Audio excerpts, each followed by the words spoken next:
মহারাজ আশ্রমে এই যে আজকে যজ্ঞ হবে, তো এই যে যজ্ঞকুণ্ডের ওপরে এই যে একটি চিহ্ন দেখতে পাচ্ছি, তো এই চিহ্নটি সম্পর্কে একটুখানি বলুন। এই যেইখানেই যজ্ঞ হয়, বৈদিক যজ্ঞ এবং তন্ত্রযজ্ঞ যেখানে যজ্ঞ হয়, যজ্ঞের যে মূল কুণ্ড হয়, সে যজ্ঞকুণ্ডের চতুষ্কোণ হয়, ত্রিকোণ হয় এবং অষ্টকোণ হয়, বিভিন্ন রকমের যজ্ঞকুণ্ড হয়, 8 প্রকারেরও হয়, 12 প্রকারেরও হয়।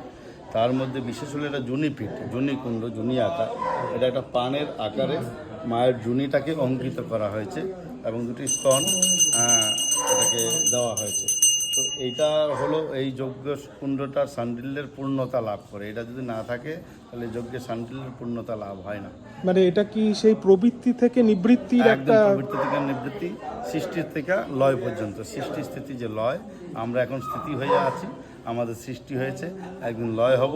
এই সমস্ত সম্পূর্ণটাই এখানে প্রতিরূপ দিয়ে দেওয়া হয়েছে আমাদের যজ্ঞর সান্ডিল্যের মাধ্যমে, যজ্ঞকুণ্ডের মাধ্যমে। সেটা আজকে যে বিশেষ মায়ের পুজো হচ্ছে, সেই পুজোর পূজান্তে যেই বিশেষ বিশ্বশান্তি যজ্ঞ হবে বিশ্ব কল্যাণার্থে, এই যজ্ঞকুণ্ডের মাধ্যমে যেই যজ্ঞকুণ্ডে এই জনি আকার অথবা জনি ইয়েটা থাকবে, যন্ত্রটা থাকবে, সেই যজ্ঞকুণ্ডে যেগুলো যজ্ঞ করলে পরে সেটা সফল হয় এবং সফল হবে। সেই জন্যই আমাদের এই মাতাজি প্রতি শনি মঙ্গলবারে এবং প্রতি অমাবস্যা পূর্ণিমায়, এছাড়াও বিশেষ বিশেষ তিথিগুণাতে, লোক কল্যাণার্থে কোনো যজ্ঞ যখনই করেন, সেই ভক্তদের মনোকামনা পূর্ণ হয় এবং তাদের কল্যাণার্থে মা এখানে যজ্ঞ করে থাকেন।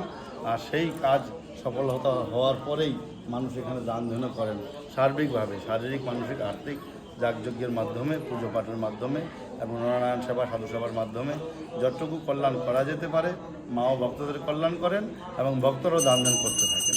জয় মা, জয় হর হর মহাদেব।